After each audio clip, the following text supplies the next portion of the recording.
মাঝে মাঝে নিজের মন ভালো নিজেকেই করতে হয়, জানো তো। তাই জন্য আজকে নিজের মন ভালো করার উদ্দেশ্য নিয়ে বেরিয়ে পড়েছিলাম কলকাতার একটা বিশিষ্ট নামী জায়গায়। হ্যাঁ, ভূতনাথ মন্দির পুজো দিতে গেছিলাম। আমি না খুব ঠাকুর ভক্ত, জানো তো। ঠাকুর থেকেও বড় হচ্ছে কি আমি ভোলেনাথের ভক্ত। কারণ আমি জানি ভোলে বাবা চাইলে পৃথিবীর সমস্ত বাধা বিপত্তি থেকে বের করে আনতে পারে। ভোলেনাথ চাইলে পৃথিবী এপাশ ওপাশ সমস্ত কিছু খারাপও হয়ে যেতে পারে, আবার ভালোও হয়ে যেতে পারে। সেখান থেকে বেরিয়ে একটুখানি গঙ্গার পাড়ে নিজের মতন করে সময় কাটিয়ে সেখান থেকে বেরিয়ে পড়েছিলাম একটুখানি একটা ফেরিঘাটের উদ্দেশ্যে। হ্যাঁ, ফেরিঘাটটা হচ্ছে আহিরিতলা আর কুমোরটুলির মাঝামাঝি একটা রাস্তায়। বেশ অনেকটা সময় নিজের মতন করে কাটিয়েছিলাম।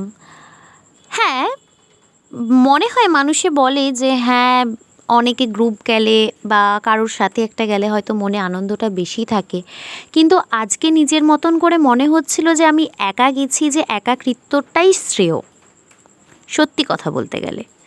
সেখান থেকে বেরিয়ে গেছিলাম কুমোরটুলির একটা রাস্তা দিয়ে হাঁটতে হাঁটতে কুমোরটুলির গঙ্গার ঘাটের পাড়ে। কুমোরটুলির গঙ্গার ঘাটে অনেক কিছুই দেখেছিলাম, যেমন অনেক প্রিয় মানুষরা তাদের শখের মানুষের সাথে সময় কাটাচ্ছে, এবং আরও একটা জিনিস দেখেছিলাম, গান। হ্যাঁ, গানটা শুনে নাও, বলছি।